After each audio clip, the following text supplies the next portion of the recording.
Welcome to NTD News Today. I'm Kevin Hogan. Let's take a look at our top stories. Texas Governor Greg Abbott is calling for change in education. He wants parents to have a greater role and has some suggestions to make that happen. Ripple effects from the SVB failure. The Fed reviewing the bank's regulations, stock futures up following volatility, other banks facing potential downgrades. A financial expert weighs in. President Biden sits down for an interview with The Daily Show. Find out what he said about student debt, LGBT issues, and energy security. And responding to U.S. travel warnings after the deadly kidnappings near the border, the Mexican president says his country is safer than the United States.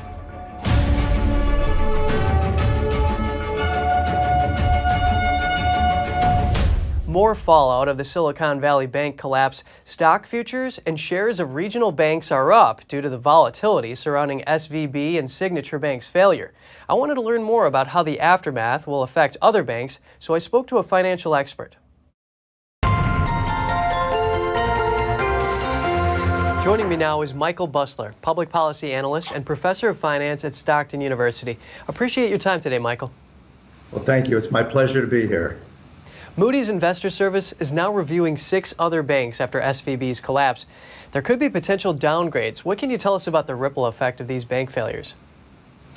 Well, so what really happened with the Silicon Valley Bank, it wasn't that they were insolvent, it's that they had a liquidity crisis. So what exactly does that mean? Insolvent would mean, as we did back in the financial crisis in 2008, that banks made some loans that customers defaulted on, and as a result, that led to insolvency. What happened here, there was no default on loans, we had a liquidity crisis. So when depositors put money into the banks, all depositors, most of that money is not there. So what do the banks do with it? They make loans with it and they buy securities. Silicon Valley Bank, which is primarily the bank of startups, and in the tech industry. And what was happening in the tech industry is revenue is starting to decline somewhat. And as a result, these companies are laying people off and they're a little cash short.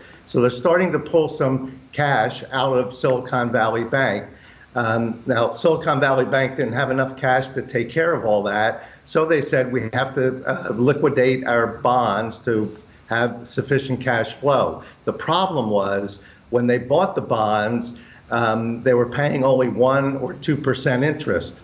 Today, bonds are paying in the 4 or 5% rate. So if you want to sell a bond that's only paying 2% interest and the rest of the bonds today are paying 4% interest, you have to sell at a very steep discount. And that's what happened to them. Their bonds lost about 20% or more of their value. And as a result, they couldn't pull enough cash out to meet this demands of the depositors, and they had a liquidity crisis.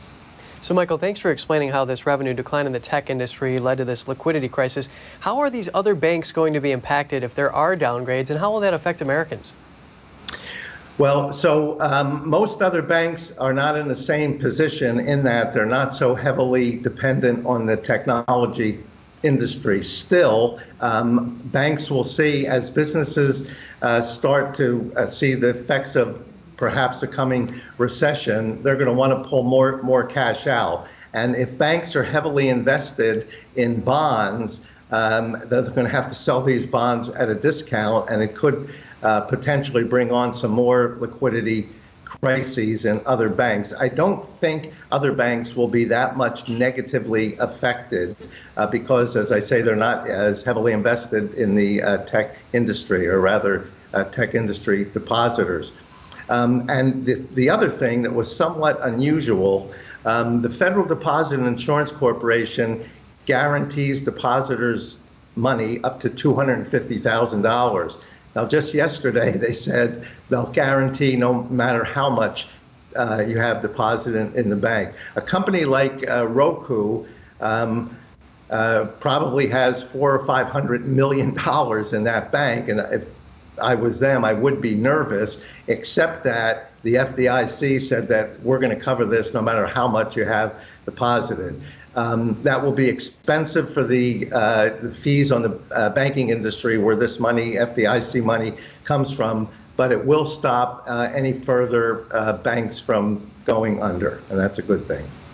Some of the implications of this no-limit guarantee. Michael Busler, public policy analyst and professor of finance at Stockton University. Thank you so much for your analysis. Thank you, my pleasure. More on the after effects of the Silicon Valley Bank and Signature Bank collapses. Bank stocks tumbled yesterday on worries about what's next to break. Investors are on high alert for banks with similar issues. NTD's Jeremy Sandberg has more on the fallout from the second and third largest bank failures in U.S. history.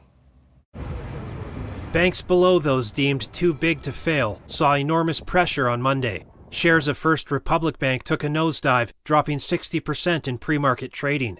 PacWest tumbled 35% in the pre-market session. Western Alliance had their shares plummet by over 80%, their largest one-day drop ever. They climbed a bit during the day to close down 47%. Charles Schwab's stock fell 23% during Monday's trading session, but regained some ground, closing down 11%. That's despite the bank's assurances of being in healthy conditions. Shares of other regional banks and financial firms are also stumbling, signaling continued unease despite the aggressive federal response announced Sunday to protect depositors.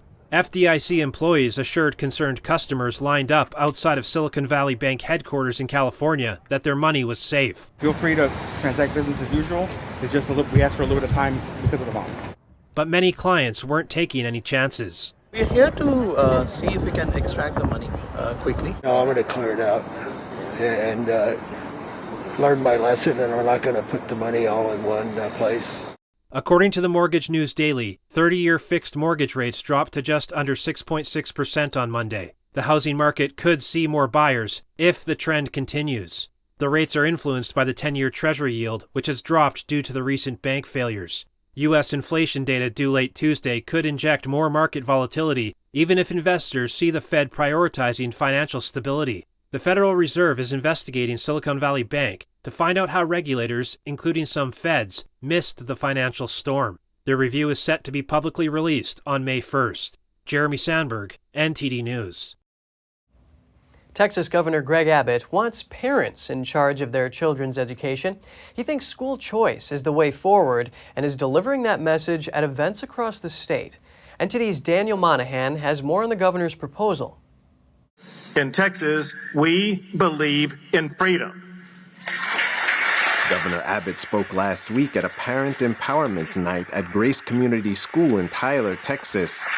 And when you think about it, there may be no more profound freedom that's actually necessary than the freedom of parents being empowered to make the best decisions for their child. Abbott wonders why parents should relinquish that right to somebody else. That somebody else can, and in some cases has, steered a parent's child down the wrong pathway.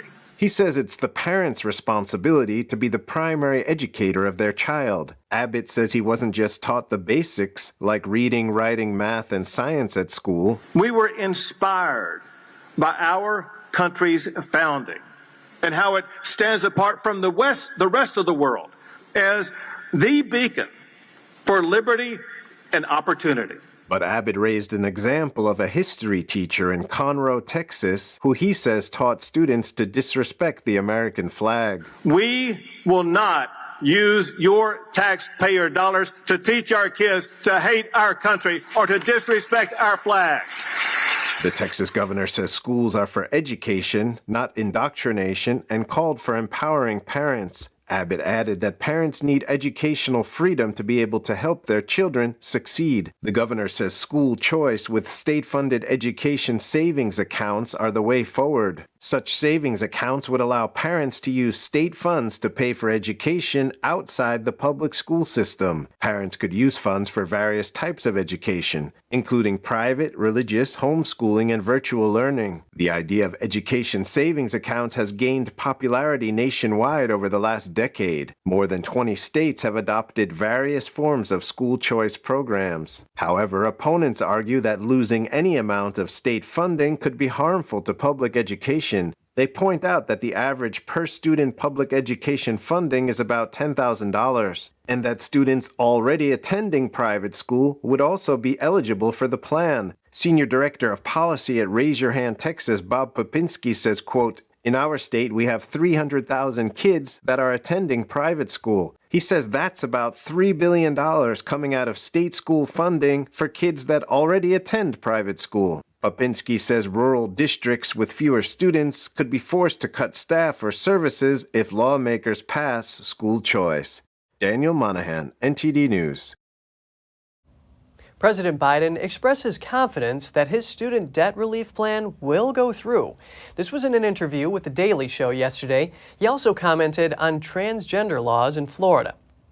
Well, first of all, the constitutional scholars I've spoken to say the people challenged it have no standing. I mean, the court is ultimately, as much as they want to rule, I think they're going to have to rule that it was appropriate for what I did.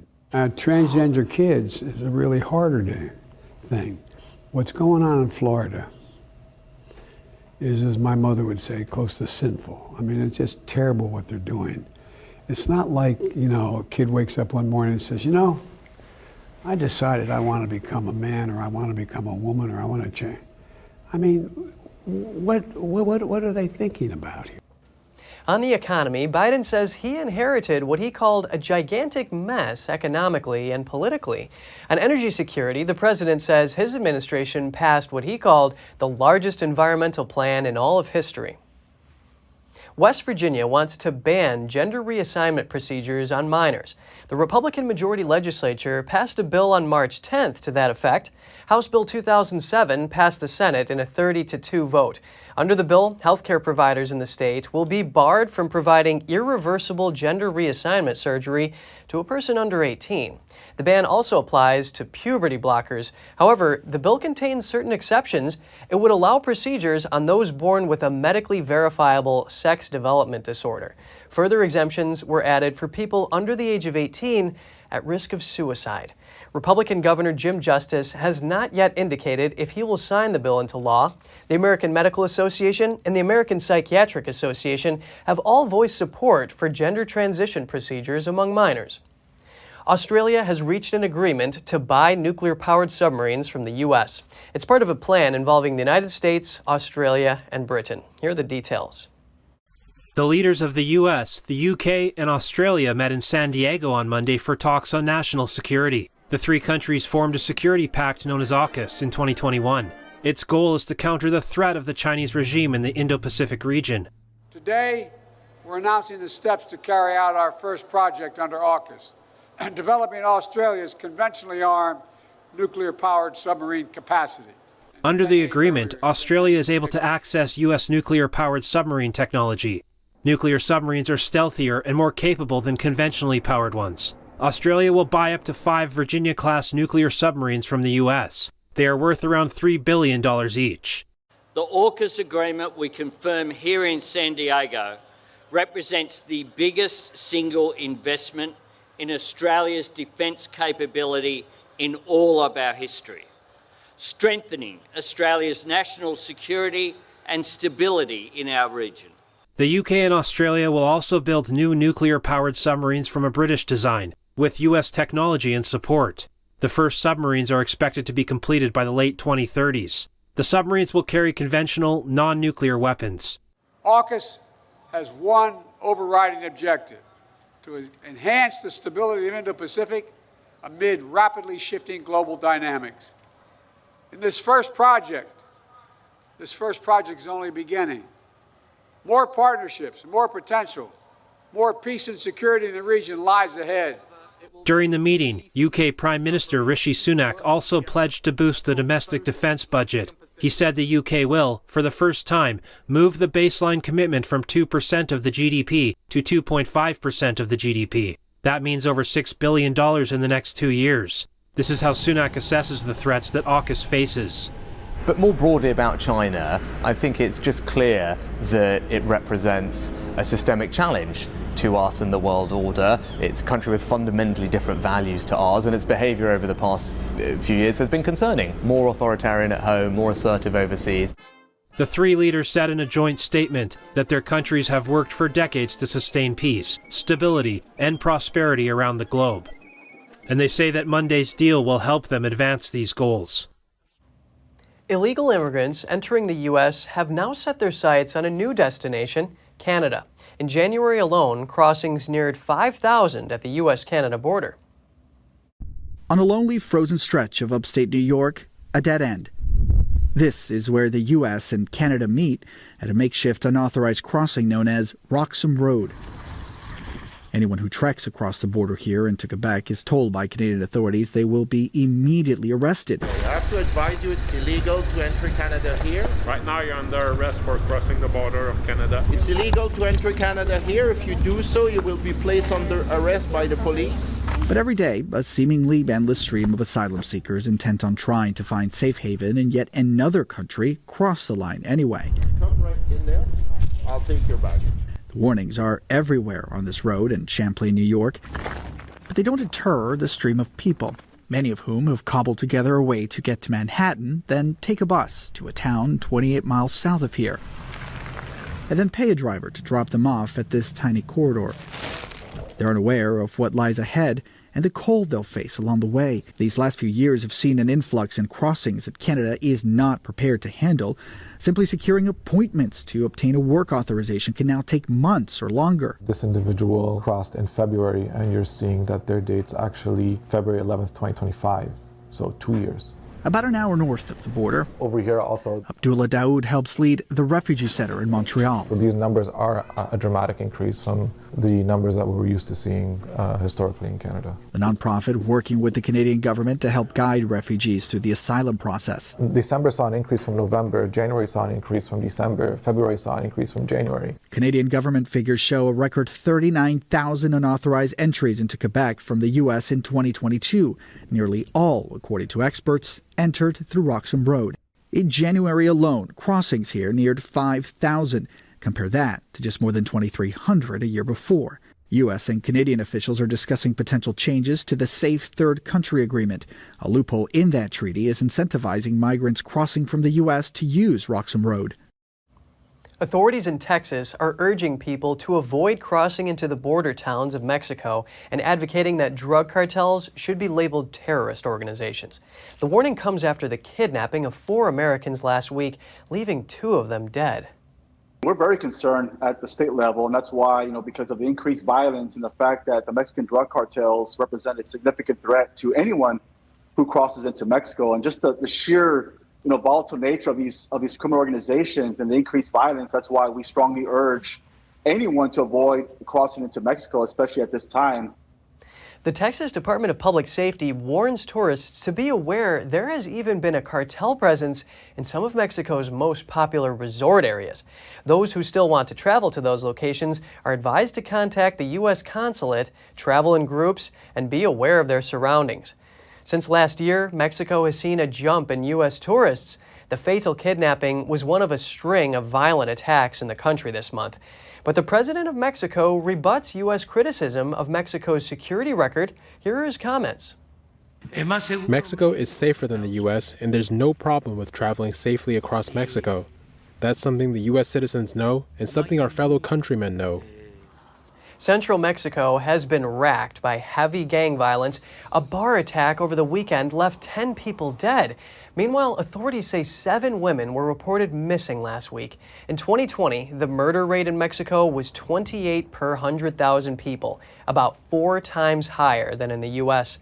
The current government is on track to register a record total number of homicides for any 6-year administration.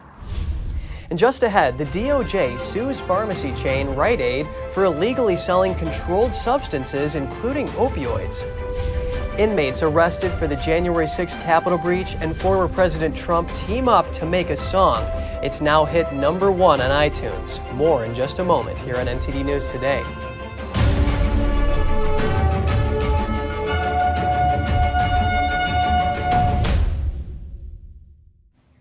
The U.S. government sued Rite Aid yesterday. It accuses the pharmacy chain of missing red flags as it filled hundreds of thousands of prescriptions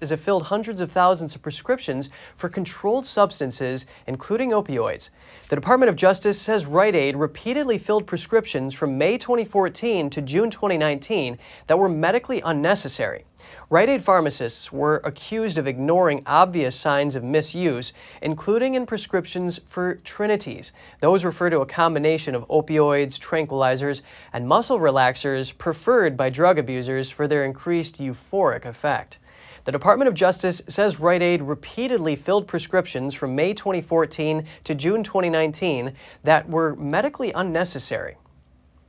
There will be no death penalty for the so-called bike path killer, the Islamic terrorist who killed 8 people and maimed others in 2017. That's after a split among jurors on the death penalty. Seyfullo Saipov, who raced a truck along a popular New York City bike path, was convicted in January. The attack killed 5 Argentine tourists, 2 Americans, and a Belgian woman. Without a unanimous jury decision on the death penalty Monday, Saipov will get an automatic sentence of life in prison with no possibility of parole. Saipov drove a truck down the busy Riverside path, running over cyclists before crashing into a school bus. He is an Uzbekistan citizen but lived in New Jersey. He sympathized with the ISIS terrorist group. Families of murder victims in Connecticut are reeling. That's after the state decided to reduce the sentences of 44 people convicted of murder. The families say the decision is re-victimizing them. They accuse the state's board of pardons and paroles of favoring the most violent criminals with sentence reductions. Fox 61 reports that the board attributes the sudden increase in commuting sentences to the pandemic, during which reductions were halted.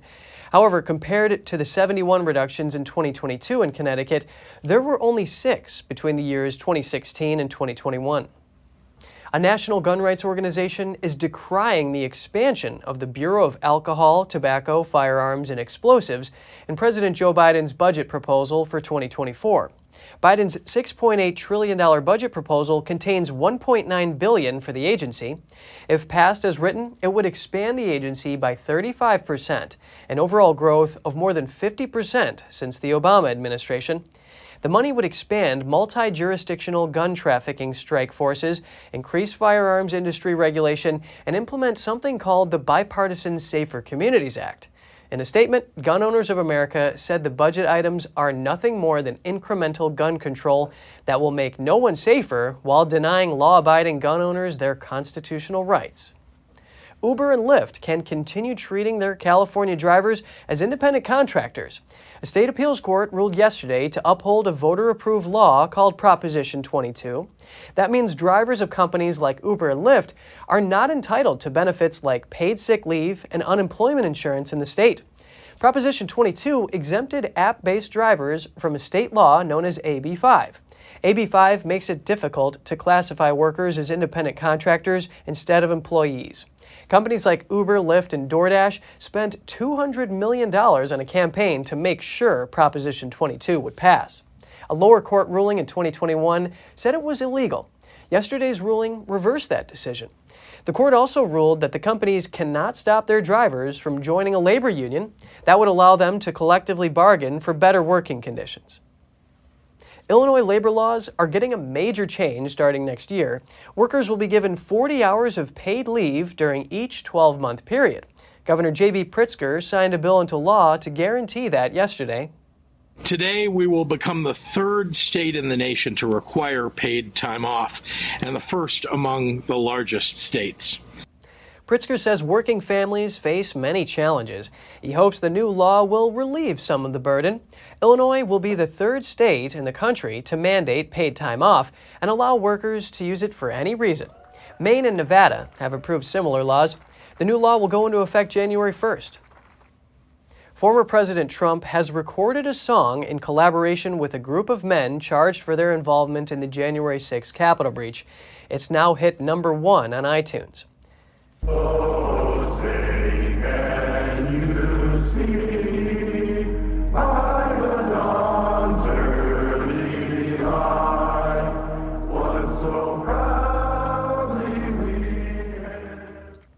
The 2-minute song is titled Justice for All and features the J6 prison choir singing the Star-Spangled Banner interspersed with Trump reciting the Pledge of Allegiance. The song was released on March 3rd and surpassed Flowers by Miley Cyrus to reach the #1 spot on March 11th. Many January 6 defendants have found themselves incarcerated in the same wing of a Washington, D.C. facility. As many of the inmates remained in the prison for months awaiting their trials, they began to sing the national anthem every night at 9 p.m. The J6 prison choir formed as a result of this nightly tradition.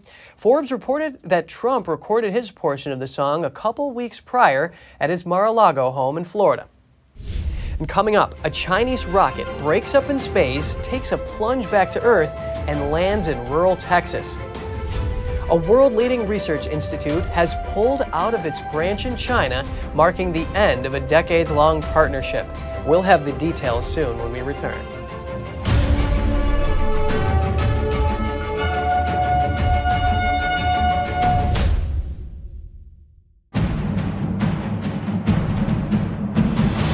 A performance that truly matters for each and every one of us.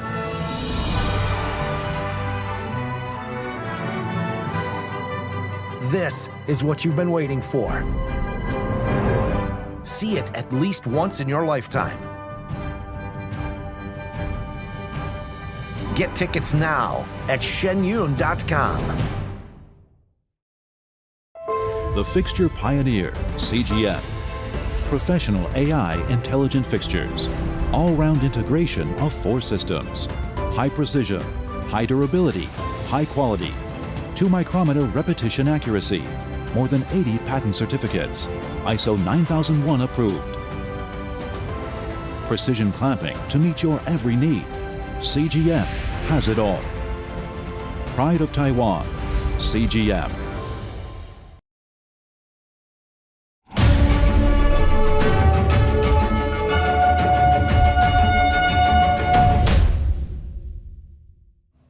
Welcome back. A Chinese rocket broke up in space and its debris took an uncontrolled plunge back to Earth, landing in a rural Texas area. NTD's Sam Wong has more. The rocket had launched in June last year, carrying 3 military surveillance satellites. Those devices were aimed at the South China Sea. Up to this point, China has neither addressed the unplanned re-entry nor shared trajectory data with the U.S. NASA Administrator Bill Nelson has been critical of China in the past, calling out Beijing on carelessness and a lack of transparency. So far, no debris has been found. Officials suspect it could have fallen anywhere within a radius spanning hundreds of miles. This isn't the first time China has faced criticism for its spacecraft remnants. Just last year, pieces of a Chinese rocket booster plunged into the Pacific Ocean after a similar uncontrolled re-entry.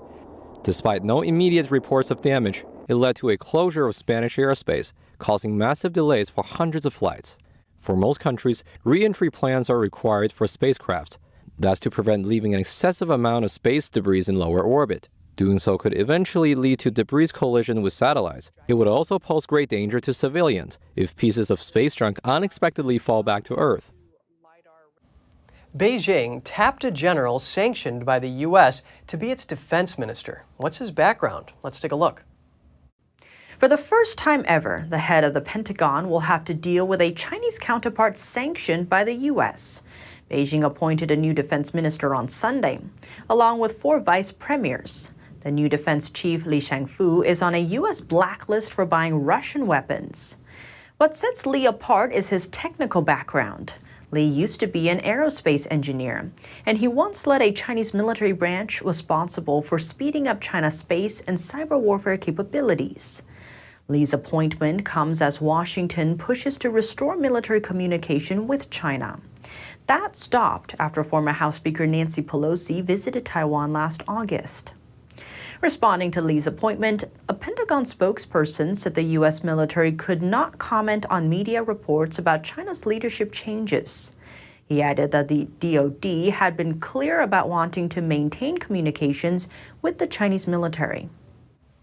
The FBI and State Department have missed a deadline to provide documents on the origin of the COVID-19 virus. Congress requested the documents and still expects the agency to comply.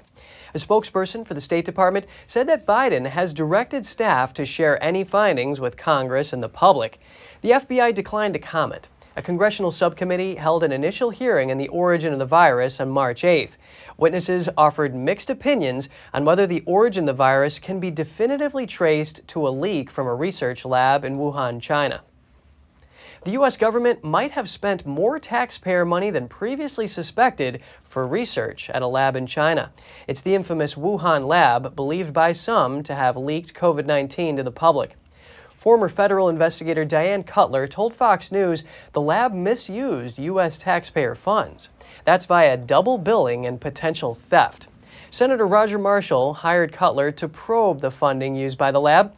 Cutler said she viewed over 50,000 documents and that the U.S. government might have paid more than once for medical supplies, equipment, travel, and salaries connected with the lab. Cutler has investigated white-collar crime and healthcare fraud for over 2 decades. The information she gathered was used to launch a new probe by the U.S. Agency for International Development. The money in question came from both that agency and the National Institutes of Health. Lockdown orders are coming back to one Chinese city. Officials say they're dealing with a flu outbreak, but residents are worried about the return of the country's strict zero COVID-19 policy. Here's the latest. With patients again flooding fever clinics in Chinese hospitals, the northern city of Xi'an launched a contingency plan. It seeks to combat what the city called a flu pandemic. The scheme allows officials to shut down areas of the city in case of severe outbreaks. Measures include school and business closures and a ban on mass gatherings. Home to a population of 13 million, Xi'an was the first city in China where the Omicron variant emerged in late 2021. Now, new controls similar to those devised for COVID-19 are unsettling the public. There seems to be a spike of flu infections in many regions. Some people suspect that the influenza A might still be COVID-19, only that the CCP has changed its name. According to former U.S. Army microbiologist Sean Lin, COVID-19 remains widespread in China. Some reports even say makeshift hospitals are still being built. Have you ever heard about any government building a quarantine facility for flu outbreak? In China's capital, Beijing, a hospital reported over 400 people waiting in line one morning. Most infections were among children. A lot of people. We've been accepting quite a number of patients lately. All of them are children with fever and flu symptoms. In eastern Zhejiang province, another hospital received 4,000 patients in just one day, half of them flu patients. Hospitals in Shanghai saw similar overcrowding. Other videos on social media captured outbreaks in Hebei, Henan, Tianjin, and more areas. An expert says influenza does hit China this time of year, but with COVID-19 dominating the past 3 years, there were no reports of large-scale flu outbreaks. It's impossible to tell the difference between influenza A and COVID-19 by clinical symptoms because they are similar. The only way to precisely distinguish them is through antigen testing or nucleic acid testing. Tong added, the sudden flare-up is fueling doubts about Beijing's transparency on COVID-19 and other data. In a surprising move, a prestigious French research institute breaks off ties with a top Chinese academy, closing a partnership of nearly 2 decades. Here's a closer look. The Paris-based Pasteur Institute has suspended its partnership with the Chinese Academy of Sciences. It also announced its withdrawal from a joint research institute in Shanghai. According to the journal Nature, the decision was made last December, following a year-long dialogue between the two sides. The Pasteur Institute was founded over a century ago by Louis Pasteur, the inventor of the pasteurization method and a founding father of microbiology. To date, 10 scientists at the institute have received the Nobel Prize. Since 2004, the French organization has co-led the Pasteur Institute of Shanghai with China, focusing on infectious disease research. The facility studied viruses like Ebola, HIV, and COVID-19. The Shanghai facility is now under Chinese supervision, and a Pasteur spokesperson said the name will change. Reasons for the breakup are still unclear, but a biologist working with the Shanghai Institute says it does potentially signal the end of an era of scientific partnership. Since the COVID-19 pandemic, Communist China has come under fire, both for concealing the origins of the virus and harsh containment measures on its people. Meanwhile, the West is seeking decoupling from the regime in multiple domains, as Beijing deepens ties with Russia and ramps up threats against Taiwan. If you have any news tips or feedback for the show, don't hesitate to email us at news.today@ntd.com. And still to come, a Kremlin spokesperson reportedly says that President Putin's control over Russia's Ukraine war narrative is weakening. And as workers in France continue their strike against pension reforms, garbage workers join the mix. Now trash is piling up in Paris. More shortly here on NTD News Today.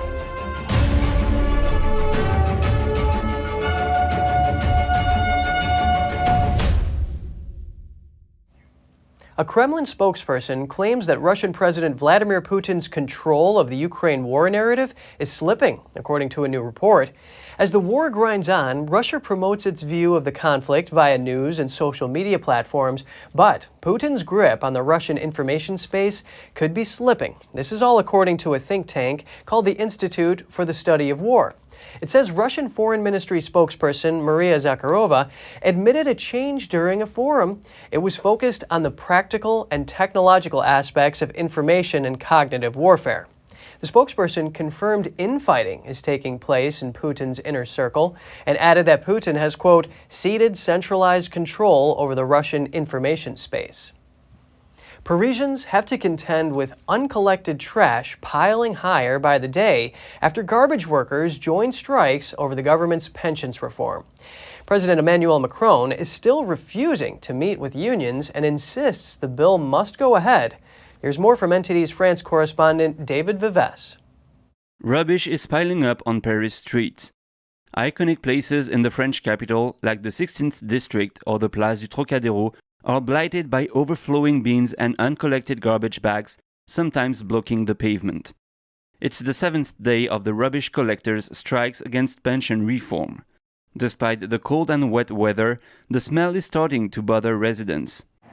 I notice that there are rubbish bins absolutely everywhere. The dogs are happy, they stop every 10 meters. I find this absolutely unacceptable, insofar as there's a disparity between the neighbourhoods, and one wonders why some town halls are not able to use private companies. I don't understand why some neighbourhoods are lucky enough to be able to have private companies clearing all this up, while others are deprived of this option. According to the Paris City Hall, over 5,000 tons of wasted remained uncollected in the streets of the capital. Services in other sectors, such as energy and transportation, also have been affected by strikes, though were improving. Protests on the weekend against raising the retirement age drew far fewer people than the previous round of marches. Unions maintained that French people are voting their opposition to the reform in the streets and through strikes. President Emmanuel Macron has not yet responded to a union request for a so-called citizens' consultation on the legislation. The bill has now been approved by the Senate, but has yet to pass in the lower house. Meanwhile, new nationwide protests are scheduled this Wednesday. David Vives, NTD News, Paris. The high cost of childcare is a key issue for women in the UK. For a child under 2, the annual price for full-time nursery care was about $17,000 in 2022. Here's the story. Last year, mother of 2 Louise Sharples found herself turning down a new job she knew she would love because when she added up the cost of full-time childcare for her young daughters, it was more than she would have earned. After 12 years as a charity shop manager, Sharples has now taken a part-time but slightly better paid cleaning job until her children are older. It's not really a job that I would choose, but I felt for the good of my family and for that little bit more flexibility, it was something that I needed to do. I do feel a bit like I've put my career on hold since having children, based on the cost of childcare, basically. I feel like I've taken a bit of a step back, and I probably won't take another step forward until both of them are in school.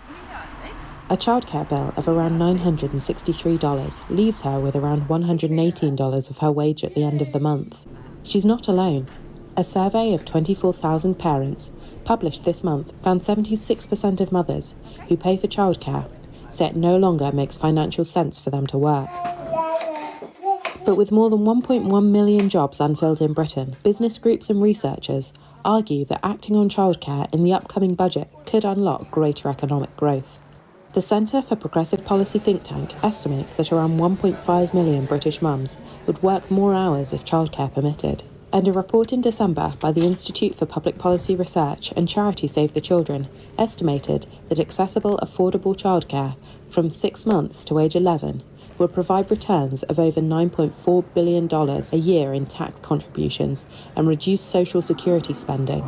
We also know there's longer term economic benefits, and that's particularly across the labour market when you see that women particularly, who are most likely to be pushed to drop out of work due to care costs, able to stay in work, able to progress in work, and there'll be real economic benefits from not seeing that loss of talent across our labour market. Children's charity Coram says the average annual price for full-time nursery childcare in England for a child under 2 was more than $16,500 in 2022.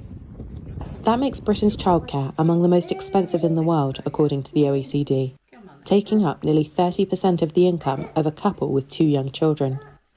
The government is reportedly considering reforms, but has not announced any plans as it fights to bring down its deficit in a cost of living crisis. But with a British election expected next year, the opposition Labour Party views childcare as a key battleground. Coming up, paintings by some of the world's most skilled artists hang in a St. Petersburg gallery. Art historians take a closer look at the details and invite botanists to ID the flora. Legends say paper production came to Uzbekistan around 14 centuries ago. Now, a skilled group of workers is maintaining the traditional craft. Stay tuned for more on that when we return.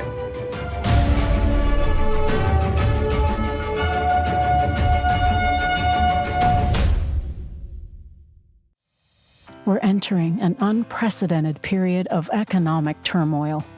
The economy is unstable, our government is in shambles, and the global war on energy has created a domestic crisis. Americans need a way to protect their financial future. One way to ensure your wealth in retirement is by purchasing physical gold and silver. We can help. You can roll any part of your retirement account into a gold or silver IRA. Better yet, you can open a gold or silver IRA in 5 minutes or less using our online application. Preserving your family's financial legacy is a choice that's always available to you. And when you're ready, we're here to help. Call us and speak to one of our IRA professionals. Let's build your financial legacy together. GSI Exchange, wealth for generations to come.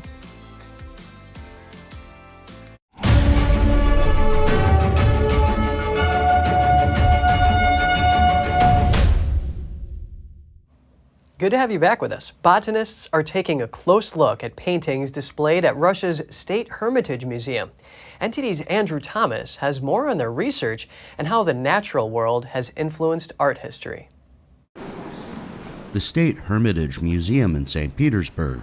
Visitors come here to admire portraits painted by some of the world's most skilled artists. Now botanists and specialists from the museum are studying the plants featured in the works. In general, it's always very interesting to understand what is depicted in paintings.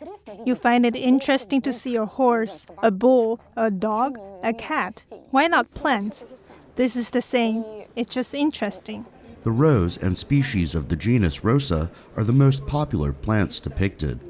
In December 2022, the research was presented in an illustrated book. They painted not only petals, but they also depicted pistils, stamens. Some plants have curved pistils. This curvature was reflected in the paintings.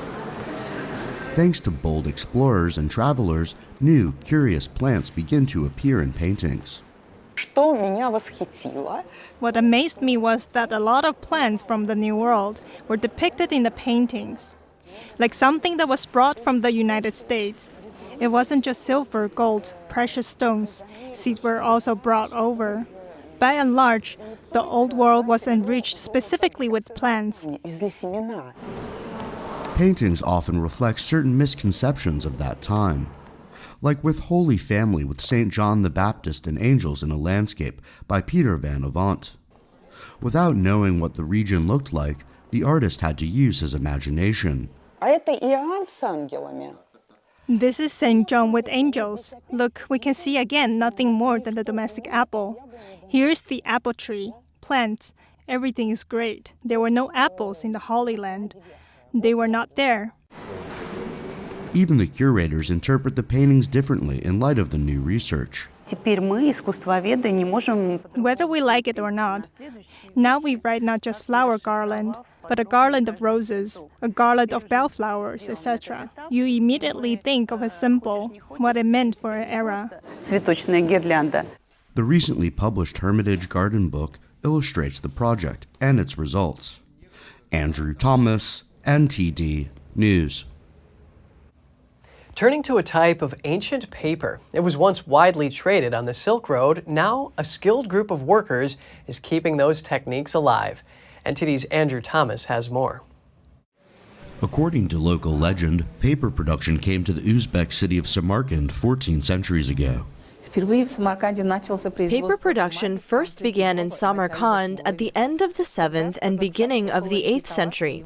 Then in Kazakhstan, near the Talas River, the Arabs fought with the Chinese. The Arabs won, and they captured Chinese soldiers, including scientists and artisans. And it turned out among them, there was a soldier who knew the secrets of paper making. At the Maros Paper Factory, visitors can witness the painstaking multi-stage process. It takes around 10 days to make 200 sheets of paper. First, tree branches are boiled in a cauldron for 4 to 5 hours to make the bark soft. Here, we produce Samarkand silk paper from mulberry varieties. 1-year-old mulberry branches are soaked in water for 2 to 3 days. After they become soft, the shells are easily separated from the wood. We then peel off the bark with a knife. In the old days, silk paper like this was used for writing manuscripts. Until the 18th century, Samarkand was the center for silk paper production in Central Asia. Samarkand paper was in great demand because of its smoothness and color, but its main feature was its durability. The value of this tall mulberry tree is that it produces strong paper. Because mulberry itself is a silk tree, it has all the necessary ingredients. It has glue and starch. Nothing needs to be added to it. In the summer sun, a sheet of paper dries in 3 to 4 hours. In the winter, it takes 3 to 4 days. Automation and chemicals aren't used. After the fibers are pressed and dried, the final stage of production is polishing. This paper is better because it lasts for a long time. It lasts for more than 2,000 years. And thanks to this paper, we can learn about our history. Today, Samarkand paper is used to create postcards, wedding invitations, and even clothing.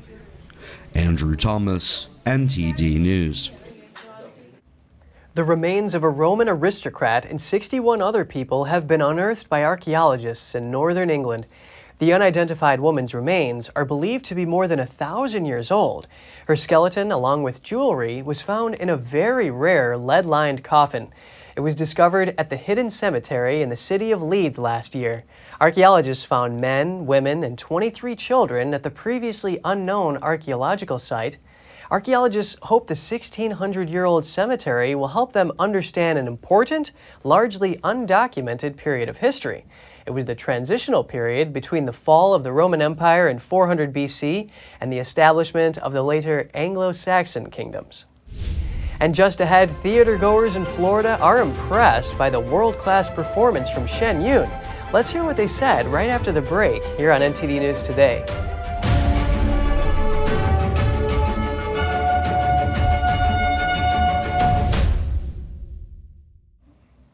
Audiences in Florida say Shen Yun is a precious jewel. Here's what else they have to say after seeing the performance of classical Chinese dance. Shen Yun impressed audiences in Venice, Florida, bringing 4 performances from March 11th to 12th. Theatergoers said the performance is one of a kind. The excitement, the strength of the people, the dancing, and I like the combination of live performance with the background. You know, the way it's integrated together is just awesome, as they say. Yeah.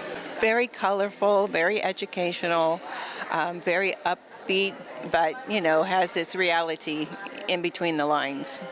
Audiences were fascinated by Shen Ying's aim to revive the 5,000 years of Chinese culture from before communism.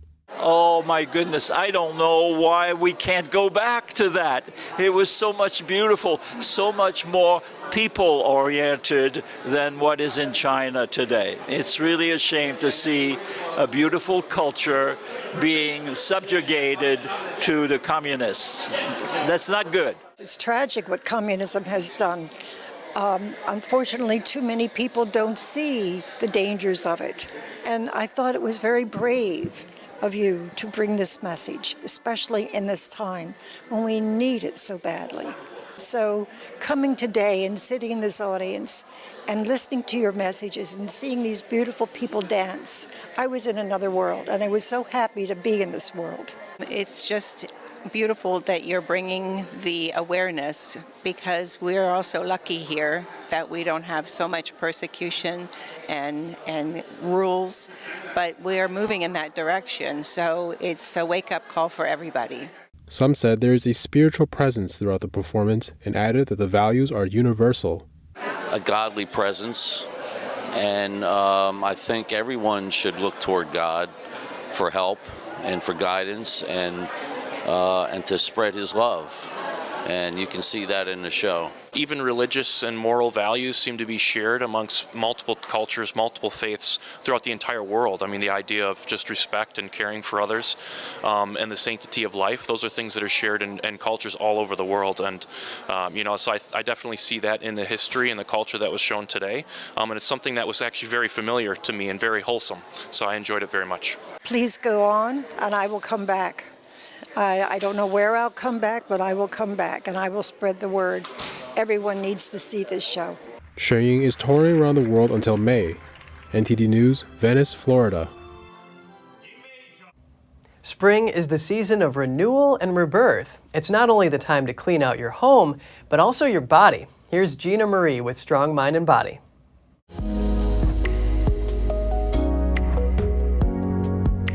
Mother Nature provides us with naturally detoxifying foods in the springtime.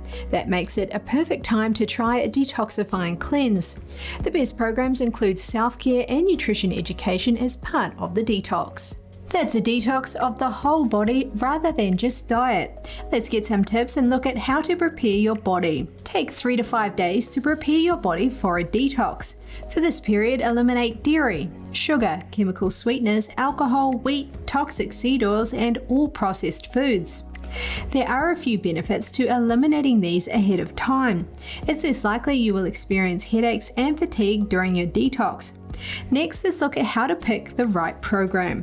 Not all programs are created equally. Do your research on who is running it and what is included. Most detoxes are between 1 and 5 weeks long. There are detoxes that are food-based only, and others that include coaching, counseling, self-care, and nutrition education. Have a consultation with the potential health coach beforehand. This will help you to decide what length is best for you. Next, rally some support. You'll need to get support from your family, co-workers, and friends. If you can join a group detox program, even better. Holistic health coaches programs include the recipes and how-tos, but also a lot of coaching and support. And finally, let's look at food and drink. A cleanse or detox doesn't have to be a deprivation diet. Real whole foods are usually part of the program. Although some detoxes do focus on a liquid diet, you don't have to choose this option. And don't forget to drink lots of fresh filtered water, or better still, source your own spring water. You can find natural springs by searching the maps on findaspring.com. Happy detoxing. This week is Sleep Awareness Week, and a new study suggests Americans aren't getting enough. The Apple Heart and Movement study found that only 31% of participants got the recommended amount of sleep. The American Heart Association says that's between 7 to 9 hours per night, but the average hours of sleep reported was less than 6.5 hours. For the study, researchers reviewed a set of sleep measurements collected by Apple Watch over a 4-month period. The American Heart Association has added sleep to their Life's Essential list. That's a set of key measures for improving and maintaining cardiovascular health. Cardiovascular disease is the leading cause of death in America. If you're planning to go hiking in Nepal, you'll need to take a hiking buddy. 5 years ago, the country banned people from climbing Mount Everest alone. Now Nepal's government has extended that ban to the whole country. The country is home to 8 of the world's tallest mountains and attracts hikers from all over the world. That's a big revenue draw for the country, but people who get lost on solo treks are costing the government significant search and rescue fees. Nepal says travelers who hike in remote regions must now hire a government-licensed guide or join a group. The country's tourism board says when tourists go missing, it may be impossible to track them on remote routes. It also says unlicensed tour guides have become an issue, evading taxes and taking jobs away from local Nepalis. In what could be one of the rarest attacks, an Ohio man is recovering from a rather odd injury. He was bitten by a zebra. Police responded to a home in Circleville, about 30 miles south of Columbus, and found a man with severe injuries to his arm. They used a tourniquet to control the bleeding. As they were caring for the man, the male zebra was lingering around, acting aggressive as he protected several female zebras in a field. Owning zebras is legal in Ohio. Another man who was also there told officers they should put the animal down if necessary. When the zebra approached officers aggressively, one of them fired a shot and killed it. The injured man is recovering well in the hospital. Another rare sighting related to animals. Against the wind and snow, a herd of deer was seen charging across a road in southern England. Go on, girls and boys, off you go. Look at that lot. Fantastic. The Coast Guard team captured the moment while patrolling in the area. The Coast Guard came across the deer as they were leaving the village in the county of Norfolk last Friday. A rare ultrasound photo is going viral. A couple found their unborn daughter flashing a peace sign during an ultrasound test. The photo was taken at a hospital in East Chicago, Indiana. On it, the baby's 2 outstretched fingers are clearly visible. This will be the family's 3rd child, with an estimated due date of April 1st. The couple has come up with the name Eleanor, or Ellie for short. Ultrasound testing is one way for parents to learn about their unborn child. While the procedure often reveals cute poses, a Yale University doctor says a peace sign like this is highly uncommon. That's all for today's program. We're really glad to have you with us. Please send us an email if you'd like to tell us something. We're going to put it on screen. For podcasters, that's news.today@ntd.com. I'm Kevin Hogan, NTD News, New York City.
Thanks for watching us on YouTube. Did you know YouTube only keeps selective videos on its platform? So if you want to make sure you get the full picture, just subscribe to our newsletter. Go to newsletter.ntd.com and sign up. It's free.